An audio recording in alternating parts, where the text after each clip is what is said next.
I so admire people like you read about, famous writers who just sit and write and write beautiful novels. That wasn't going to be me. And this is sort of a special thing to write. I think you would say I write creative nonfiction primarily, and I don't really have the fiction talent in me, but even with any kind of writing, it's nice to bounce your writing off of critique partners or a little group, as long as they can be constructive. Hey everyone, welcome back to Living the Next Chapter. I have someone who's going to help us tickle the ivories today as we go through and talk about her recent book, The Pianist's Only Daughter. Kathryn Betts Adams is on the podcast. It's a great memoir that she's written to honor her family, and there's a lot of great stories, great pictures in here that she shares with us. Really takes us behind the music, I would say, and behind a very creative person. Like VH1. Right, yeah. Just like VH1, yes. Just like that. And just like Spock, we're going to go somewhere where no one's gone before. We're going to have a great conversation. So, hey, Kathryn, welcome to the podcast. Nice to have you here. Thank you. I'm so glad to be here today. Excellent. We had fun connecting, which is always the great thing about technology, but you're very patient and you're here with us. We're very thrilled to have you. I'm holding a copy of the book. I love it. It's really well done. It's very well put together. Again, I love all the images. I love all the personal stories that you share. Tell me, what are you so excited about? What makes you happy when you see someone holding your book or when you hold your own book? How does that make you feel? It is very exciting for someone who, like me, I've been more of an academic. I've been a social worker and then an academic social work professor, and written over the years a lot of academic papers, but also then more recently essays, or little vignette kinds of things that I put out on Medium and things. And this book kind of arose from that as the start of it, essays about some things that had happened in my life as a caregiver, primarily starting off with my mom. I was her caregiver to some extent because she had Parkinson's disease. And my whole field is social work and gerontology. So I had a lot of chance to write, but this is so different because when you're writing a book, you really, I didn't want to just have it be little essays strung together. I wanted it to have a structure of a book, but I had to kind of come to that over time. It really was. I've said to people, this was my pandemic project, and thank goodness I had a project because it was a hard phase for all of us. Not being able to go out much or anything, but I worked on this book and really decided I'm going to not just talk about the caregiving and helping my parents when they're in their old age, which I thought was really the start of my interest in writing this, because I am sort of an aging expert, as I would say, or, a social worker who worked with older people and in mental health and nursing homes. But then I wanted to sort of tell the whole story about my parents and their sort of unique qualities and how they were so creative and both sort of in the arts and then my childhood, which kind of made things the way they were in later life, how you are as a child with your parents. Surprise is often how you sort of end up acting or feeling when you're with your parents when they're older. And I thought that I was almost like a poster child for that to some extent. So I felt like there was a whole book here. Love it. You really do bring us behind the scenes of your family, and there's so many great stories in the book. If you were to introduce your parents to us today and they're about to walk into the room and you step up to the microphone, or we're at an event and we're celebrating your parents and some people in the room don't know them, how would you introduce them to the crowd? How would you welcome them to the room? What would you say about them? Well, my father grew up as a quite a remarkable talent in the piano, on the piano. He was, as a young person, kind of became a little locally known, regionally known in New Jersey for being a good pianist. And he had it kind of drummed into him that was his role in life, was to be a concert pianist. And so that was both good and bad. He was very talented, very expressive musician, but it also was kind of a heavy load in certain ways. And it affected his personality somewhat, that his parents had kind of wanted that for him so much. My mother, meanwhile, had a little bit of a different experience. She was a very creative thinker and writer and loved literature and reading and poetry. And her parents were much more practical. Her dad was a businessman and her mother was a nurse originally, then a housewife. And they were sort of like, Jane, why are you so interested in all this? And her dad didn't even want her to go to college. Well, she ended up being an English professor. My dad ended up being a music professor. And he in particular had a lot of, he had trouble being monogamous with my mom. And I was their only child. And we lived as a family. But there were always a lot of ups and downs, and a lot of moods, and a lot of excitement because of his creative energies, her creative energies, his performing, concerts. And I was a part of all that. He did not become a nationally known concert pianist, but as a professor in Minnesota, he certainly was regionally known and a good teacher. So, and they ended up getting divorced, staying divorced for almost 30 years. And then they got back together when they were older. Wow. And that's kind of where the story picks up again, when my mom has Parkinson's.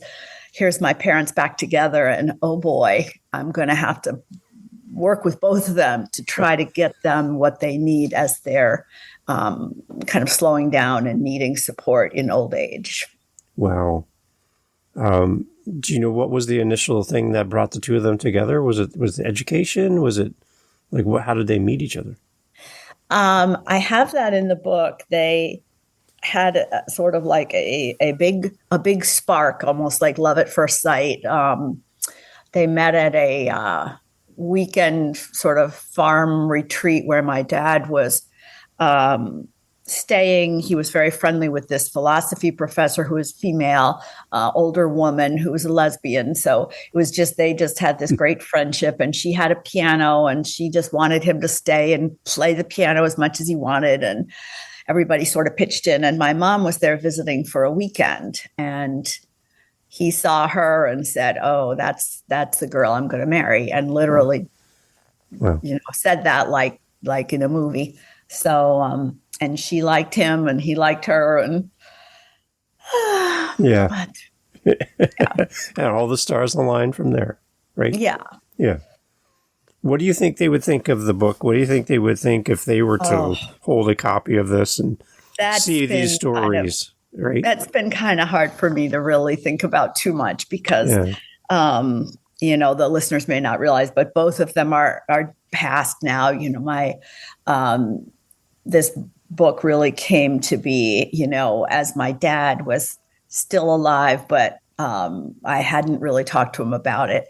And my mom died first. And I worry that it was a little bit more revealing than they would have preferred, probably. But I also feel like it was my life and it was my right to tell the stories as I experienced them. And a couple of my friends have said kindly, they've said, "Oh, I think your parents would be so proud. I think they'd be so proud of this book and of what you've done." And so that's nice. And I think for a lot of the parts of the book, that's true, that there's a lot that is just no question. It's fine. But there's a few things where I've been a little more kind of critical of my dad, especially, but even my mom somewhat, because, hey, nobody's perfect. Yeah. Right. I guess too, as a child growing up in that environment, you see what your parents kind of portray to you, but there's probably stories behind the scenes that you didn't get to experience, even though you were in the home. Sure. And right, oh, so sure. there's probably perspectives and stories that didn't make it into the book.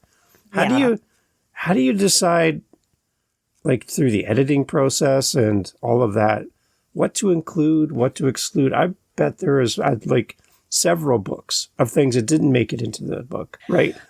How do you decide? I guess I was feeling in the beginning, I was really focused on their old age and all the things we were going through. And as I went back and started to tell their whole story, I wanted to keep their whole story a little bit brief and not make it like, an enormous book. And one of the things about Memoir is it's really not a biography. I wasn't trying to do a biography of my parents, and I wasn't really trying to do a biography of myself. In fact, there's not as much about my life outside of my parents in here as there might be in a different person's memoir or a different memoir. It's kind of the niche of my relationship with them. And so what I chose to put in was kind of like the highlights and lowlights, and it took time. And I was really fortunate to have writing courses that I kept taking. I kept re-upping during the whole pandemic that were offered over Zoom. And it was like a small group of 7 of us with an instructor from the Westport Writers. And the Westport Writers still is a wonderful organization, and they have in-person courses in Westport, Connecticut, but they also have Zoom courses, and so they see students from all over. And so I got kind of hooked up with them, and I just felt like, to me, that was so instrumental in allowing me to write this book, because I got a lot of feedback. Every week you'd be able to do about 5 full pages. You'd read aloud, which is really an excellent tool. I mean, I would tell anyone, read your stuff aloud, read aloud, chapter by chapter. Don't just think because it's on the page, it's fine. If you read it aloud, you hear so many different things, and you get to take out little repeats. And I think, in a way, one of my strengths, I wrote, I rewrote, I edited, I re-edited. And I do think, when you do that, it does improve things. It really does, Yeah. And the whole idea of writing in community as well. You're not on your own, solitude at home, trying to stay motivated, trying to stay writing and keeping that ball rolling. You have someone there to be accountable to. So that's another bonus, right? I so admire people like you read about, famous writers who just sit and write and write beautiful novels. That wasn't going to be me. And this is sort of a special thing to write. I think you would say I write creative nonfiction primarily, and I don't really have the fiction talent in me. But even with any kind of writing, it's nice to bounce your writing off of critique partners or a little group, as long as they can be constructive. Yeah, I had one author on recently, and they were talking about being in a writing group and just listening to 2 other authors talk about their works, and then listening and going, I'm hearing someone else being critiqued or giving advice to, and I'm thinking, I could use that in my writing. I'm listening to them. I'm like, I didn't think about that. Yeah. I'm going to go back and work on it now that I've heard that, and I wouldn't have heard that if I wasn't here. So. Right. That's the good part about having a group rather than just like having a writing mentor or one-on-one, because you do get to learn from each other. Yeah, for sure. Yeah. There's a saying I've heard many times, something along the lines of there's wisdom in the counsel of many, in the sense that you can learn a lot from a group of people, right? So I love that for writing. That's a very smart and wise piece of advice for a new author. Is there anything else that you'd give to an author thinking of writing a memoir that would be beneficial or helpful to somebody starting out on the process? Well, you're done, right? So there's someone new I'm listening. done with this book. Right? I may write some more. You Good. never know. But I really did have to kind of learn a little bit about the trade of memoir. It's one thing to write a personal essay, and I had kind of polished some of the personal essays, and some of them found their way into this book as chapters.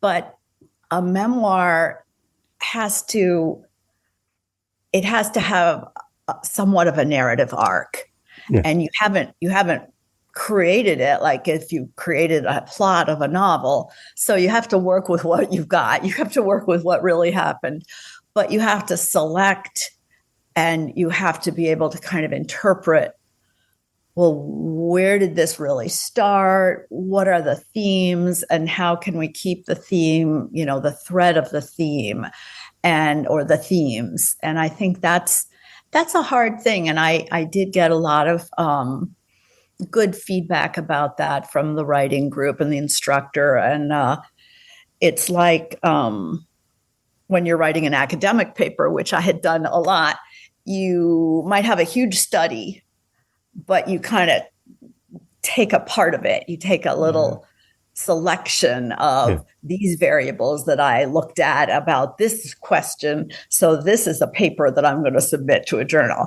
And then I might have another one over here that I can get from the same study. It's in a way, it's like your whole life, and you take what sort of makes sense. And so that's kind of important for the beginning memoirist to keep in mind, that sort of think about what are the themes you're trying to represent in the story you're telling from your life, and don't put in a lot of other stuff that maybe isn't as pertinent to this set of themes for this book.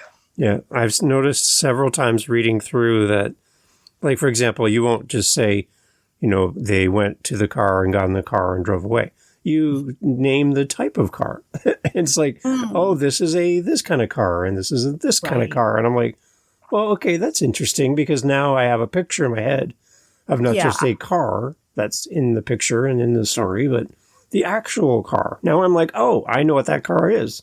So now I'm connecting with you and the story a little bit different than just a generic car. Yeah. So little things like that I noticed that you put in there that kind of helped me to go, okay, I feel like I'm part of this now. Yeah. I can picture this. Doing that, really bringing out some of the details is always good for the reader, really having specific details that give them a picture or an idea. And I think in a way, some of my writing with this, and I think it makes it stronger, is it comes from the background of poetry. My mother wrote a lot of poetry. She was also an academic, but really her strength was to write. She wrote beautiful poetry. And I, as a young person, wrote poetry, and I've got some in here in a few spots. I have some little selections of poetry to kind of represent what was happening for a certain phase of the story. But when you write poetry, you think about a couple of different things. One is the sound of the words and how they sort of make a music, So if you read it aloud, it has a certain sound. Like, if you're doing a sonnet, it's da da da da da da, so things like that. And then the other thing, though, is what you said. It's making really specific words, choosing the more specific descriptors so that the reader gets an image or a feeling from the descriptor. And so those are things I kept in mind as I was writing. Yeah. And luckily, kind of came naturally to some extent because I had a background in both in singing. I did a lot of singing in my time, and poetry. So love it. And like one thing I was noticing too is just the kind words that people have left for you, whether on the book or, as a result of the book. On the back cover, I noticed there's Heidi's on the back there, and her thoughts around the book, Why include that quote from Heidi on the back cover? Was there's a special relationship with Heidi? Tell us about that. Someone that I've known for about 35 years. We actually work together. She's another geriatric social worker. I had done that work, and back when I lived in Michigan, and when you are writing a book and going to publish it, get it out, you often get people to blurb it, and it's really great if you could get like Cheryl Strayed or someone really famous, but that wasn't going to happen for me.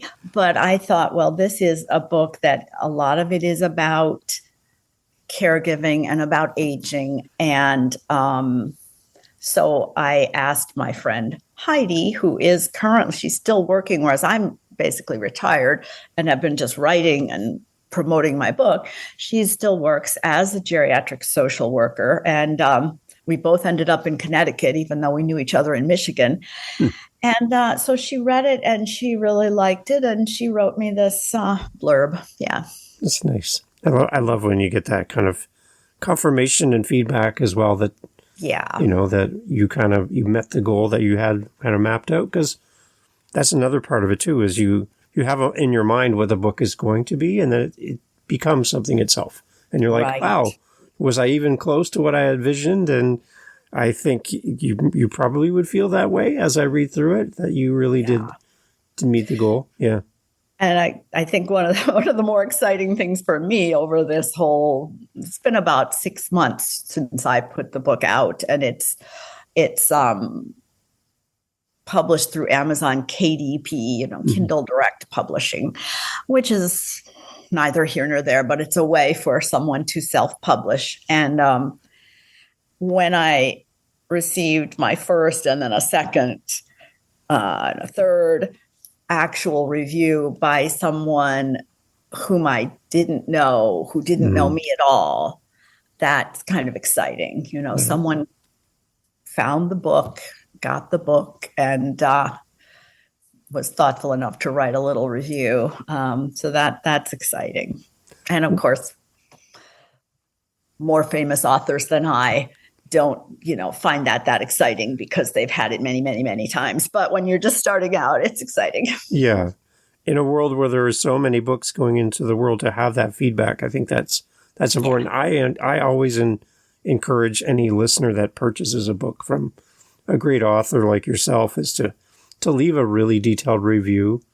It's because it not only confirms for you as an author that the book meant something special to that reader, but also it helps other readers to identify with the author and go, oh, that sounds like a really great book. So beyond just saying, what a great book or what a great author, let's get a little more detailed in our reviews and tell people what you really did love about the book, and mention that as well. That's helpful. It's good. What other, in general terms, what other author tips or advice would you have, just maybe around the idea of staying motivated in the process? You talked about writing in a group. That's great. Is there anything else that we can do to encourage an author to continue with their book? Well, I think if you find you're having a lot of trouble writing what you would plan to write, it may be a sign that it's not quite the right plan or the right topic, because when I kind of landed on this as the thing I wanted to write about, for me, it just sort of, I was very motivated. I was very self-motivated to keep writing it. And I was kind of, in a way, I think it's kind of exciting. We all like to think about ourselves, it's kind of a narcissistic activity. I'm going to write about myself. Okay. So, and I didn't really have to struggle with the writing part, at least kind of getting things down.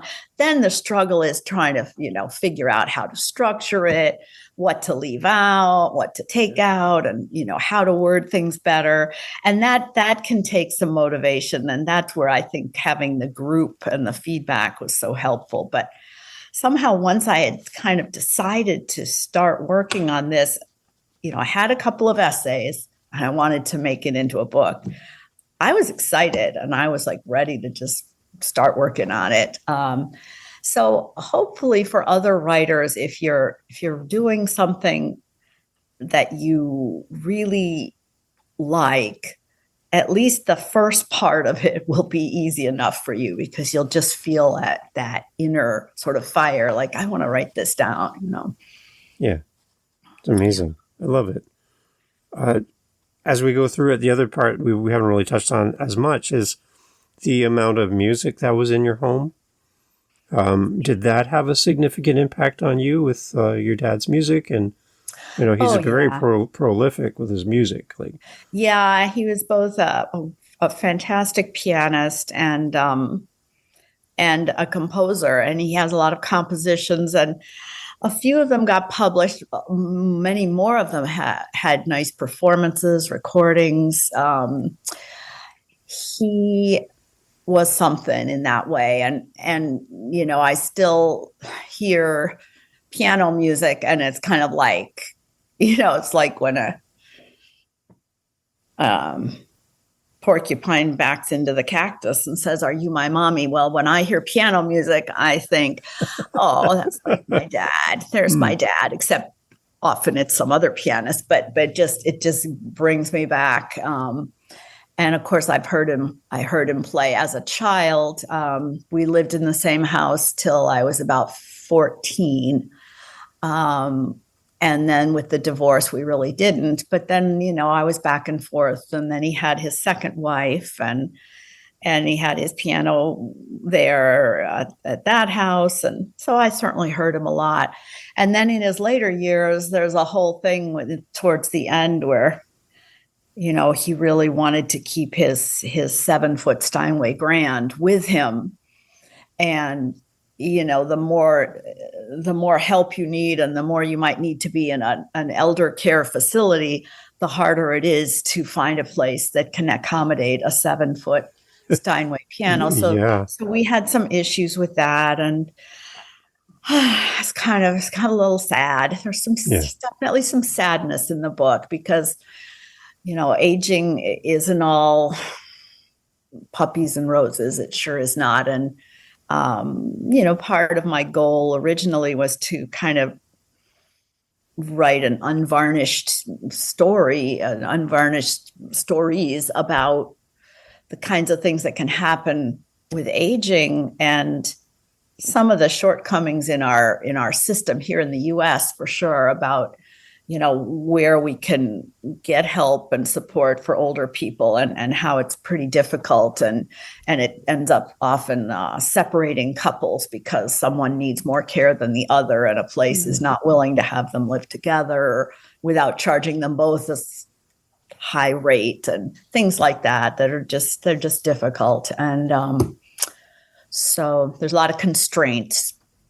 Yeah. And I really wanted to write about that, and also just how so much is out of one's control about how aging will affect you if you have an accident or a fall, which both of my parents ended up having a fall that was kind of the beginning of the end for each of them. And they're just you can't prevent it. You don't know what's going to happen. And then you have to kind of pick up the pieces. Yeah. Yeah. And that's hard, again, to parent your parents. That's another role that as kids, now adults, having to take care of your parents the way they once took care of you. That's a whole role reversal. That's trying at times to be a caregiver, trying to give them the best care possible when maybe they fight back on the efforts to do whatever it is, again, the whole connection of your dad and the 7-foot piano. It's like, Dad, it's not going to work in this environment. We're going to have to make a change. Like, that's, as a child doing that with your parent, that's hard. It's really hard to do that. It's hard when your parent has kind of lost a lot of their faculties, whether they're cognitively a little impaired, as my mother became, or whether it's mostly just physical, and kind of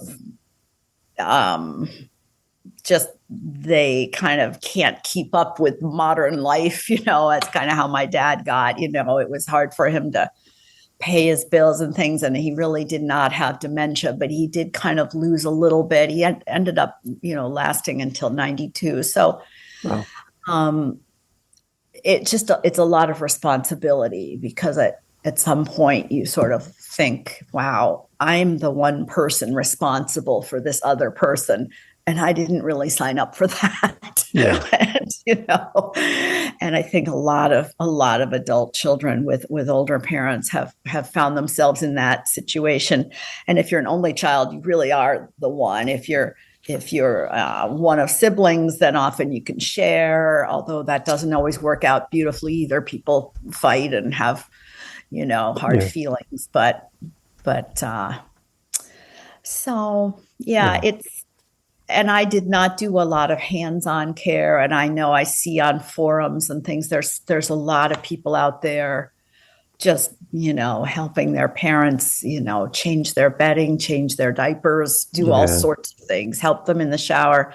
And, I had the resources, we had the resources, my parents did from their jobs, that I did not have to do that kind of level, but it's still just making the decisions and, trying to help them with their quality of life when it's a little bit challenging, because the quality of life is suffering from their physical and other issues. I love it. Yeah. Kathryn, as far as connecting with you, and then as well, the availability of the book for the listeners on how to get their own copy. And I have mine in my hand and I love it. Where do people go to get the book and to also be in touch with you? Well, I have a website that's, it's my name. It's basically like www.Kathryn with the Kathryn Betts, Betts Adams.com. Okay. And on that website, I have some excerpts from the book. I have links to some essays, and I also have where you see the cover of the book. You could just click, and then it takes you right to Amazon where you can buy the book. Or you could go to Amazon and you can either look under my name or the title, The Pianist's Only Daughter, and it's in Kindle format and paperback. Excellent. And we talked too, when we got together originally, that there's also websites, specifically a website that mentions your dad, that gives background on his music and his writings and all that. Where do we go for that as well? His name is Donald Betts, Betts, like my middle name, pianist. And he has a WordPress that adult student, like I say adult as opposed to someone he taught in college. One of his lovely people who continued to befriend him set that up, and it has links to his music. Donald Betts Piano, Donald Betts Pianist. He has a lot of YouTube recordings where you can see him as an older man. My husband did most of those recordings for him. Bless my husband, Mark. And he started in his 80s because he kind of recognized, oh, look, there's YouTube. I could put myself on there. And he would play the things that he'd been practicing. And some of them are really lovely. And so those remain. He's got his legacy there of YouTube recordings. And then also on the website that he had, there are links, and you can also find them if you just Google, to his actual recordings, which can be gotten as MP3s. Okay. Beautiful. But I would love for people to go listen to the music as well. Yeah. And, while they're reading, to put the music on in the background and have that as a point of reference. I think that's just a nice touch, I think. Yeah. And a nice way to honor your dad as well. I recently put one of those recordings of him and the visual from YouTube. I put it on my Facebook, Kathryn Betts Adams author page, and people just loved it. I was like, oh gosh. That's amazing. Kathryn, thank you for sharing the story of your family and for writing your book, and congratulations. It's a lot of work to get to this point. Time to celebrate, right? And get out there and talk about the book. And I just love a good memoir. work you're doing with authors. And thank you so much for having me, Dave. This is I great. love it. And your cat's been a great participant in the entire time. Well, she's back to sleep. So. We've put her to sleep in our conversation, but she looks very peaceful, which is great. Kathryn, thank you so much for being part of the podcast. Dave. I really appreciate it. And again, congratulations on the book. It's it's a beautiful book. Well done. And I'm proud to have a copy myself. So thank you so much. Awesome. Take care. Bye-bye.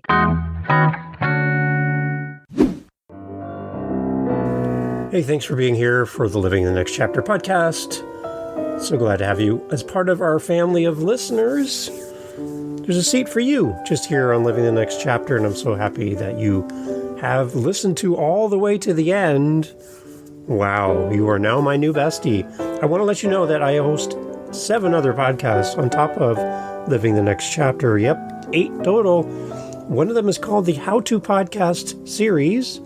If you are thinking, you know what, Dave, this podcast thing seems like a lot of fun. Well, I'll give you a secret. It is.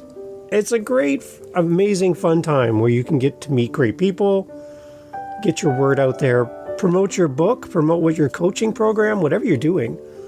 Podcasting is great. And if you want to learn how to do this, what you're hearing right now, head over to howtopodcast.ca and look up the How to Podcast series on YouTube, whatever app you're listening on. You'll find me there. And I'd love for you to come listen to how to do this. And if you're interested and have questions on how to podcast, reach out to me at howtopodcast.ca. Thank you for listening. Talk soon.